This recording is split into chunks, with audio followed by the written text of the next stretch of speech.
Classroom of the Elite Season 2. Can you believe, my friends, we are finally here. We are finally back. What's going on, everybody? I'm Dom from the Otaku Room. If it's your first time here, make sure you hit like and subscribe for a ton of anime content and weekly anime reviews for some of the best and worst anime of the summer season. But Classroom of the Elite Season 2 is finally here, and I was seriously struggling with how was I going to start off today's video. And I think that I'm going to start off by just saying I cannot believe that after so many years, we have finally gotten a continuation for Classroom of the Elite. I am extremely excited that it's finally here, and it's finally just real after all the speculation for years of how did they let this amazing anime go on so long without a continuation. Well, those worries are finally gone, and we are back with Ayanakoji and the group in Classroom of the Elite Season 2. Now, when I was watching the episode, I was going to talk about, certain key points in the episode, which I might touch on during the video, but I want to kind of talk about the episode holistically. And what I mean by that is kind of like, instead of the specifics within the episode, I kind of want to talk about the fact that this episode and what it feels like is this is truly a gift for anybody who was a huge fan of Season 1 of Classroom of the Elite, and it's a huge gift for anime only. Now, what I'm going to be very, very intrigued and interested in is your thoughts if you are somebody who has read the source material. If you have read the source material, I want to know what you think about the return or Episode 13 or Season 2, the continuation of Classroom of the Elite, because I know this doesn't come from anime-only people like myself, but it came from a lot of people in the community for Classroom of the Elite that they were completely unhappy about pacing, story delivery, plot devices. Everything that happened in Season 1 was not according to the source material. Actually, what I've always heard is that they derived like a lot. I mean, like a lot from the source material. So there was always a lot of gripes and complaints about the way that Season 1 was portrayed. So what I'm interested to know now is, now that we're back in Episode 13, how is it so far jumping back into the story? So answer me that question for those who are non-anime only, but who have read the source material. Now, for everybody else, I personally, again, like I'm anime only, so I'm going to approach it as so. I love that we jumped right back into where we left off in the prior season. I recently rewatched Classroom of the Elite. I don't want to say it wasn't this year's, like last year sometime, but I rewatched it last year sometime, and I love that we picked up exactly like they're back on the cruise ship. We ended off the first season with them completing their island survival mode.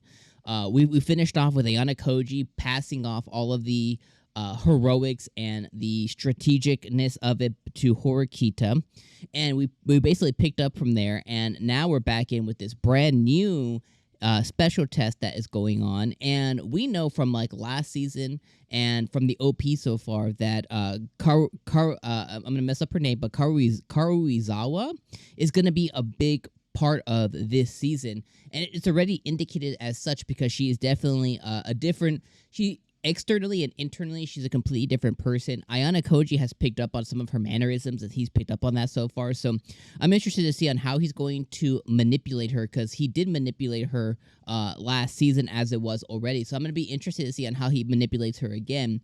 You can see that he's currently in the planning phase right now. So I'm going to be very interested to see on if he ends up inadvertently getting really close to her, which I have a feeling that that's going to end up happening, not because he plans to do that, but just because of the way things end up panning out.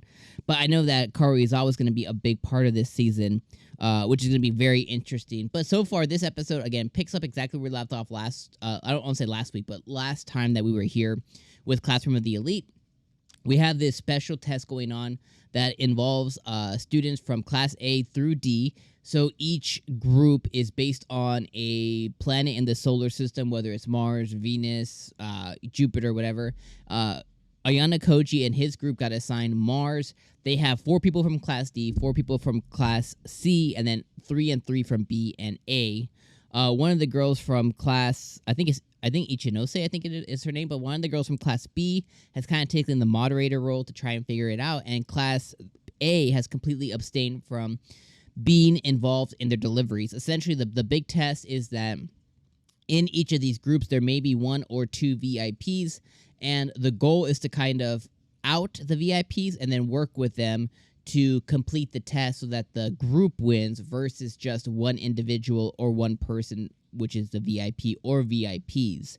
So it's going to be interesting to see on how these mind games end up working out and fleshing out as kind of the season unfolds. We've already seen a little bit of Ryuen, or whatever his name is, from Class C. He's already been in there. The girl, I forget what her name is, but the girl who was the karate kick girl who tried to F up Horikita in Season 1, she's in Group Mars. We know that Horikita's in a separate group. I'm sure it's going to get revealed later on who's in her group, but for now, we don't know who's in her group exactly. So it's going to be interesting to see on how everything ends up panning out. We also know that Ayanakoji's safety, I guess you could say, is kind of threatened because the way we ended off last season was the teacher met with him and let him know that, hey, your dad contacted the school to basically kick you out ASAP. Ayanakoji was like, absolutely not, it's not happening. And then she let him know, like, hey, your dad informed us that you're going to end up expelling yourself of your own accord at some point. So I'm also interested on the grander story of everything as well, as Ayanakoji kind of works his way through everything that's occurring, during the natural season, but then also fighting off the quote-unquote father, which is just, one of the scientists that ended up effing with him, or somebody, government representative or somebody from the experiment that he was part of. So all interested. I'm also very interested to learn more about that, too, because we didn't dive deep into that last season. We only kind of got surface level, so I'm also interested to dive into that. But overall, I cannot believe this psychological anime is back. I love it. I love Classroom of the Elite. It's been such a pleasure to watch during Season 1, and I'm so glad it's back this season. I woke up this morning, and I checked my Crunchyroll app, and I was like, holy crap, Classroom of the Elite's here, baby. Let's go. So I'm excited for it, so strap in. We're going to be here all season long. Let me know what you guys think about the Episode 1 of Classroom of the Elite. For those who are anime only, put your thoughts down below on what you guys thought. For those who have read the source material, put what your thoughts are down below. I'm very interested to see on both sides of the spectrum to see on where everybody falls. But thank you guys for joining me for episode number 1 here. I can't wait to see more of Ayanakoji's schemes. I can't wait to see more of my girl Horikita. And then obviously we have our girl, our crazy girl Kushida. I can't wait to see more of her as well. So let me know what you guys thought about this episode down in the comments below. And I will see you, my friends, for more Classroom of the Elite as the weeks roll on. Peace.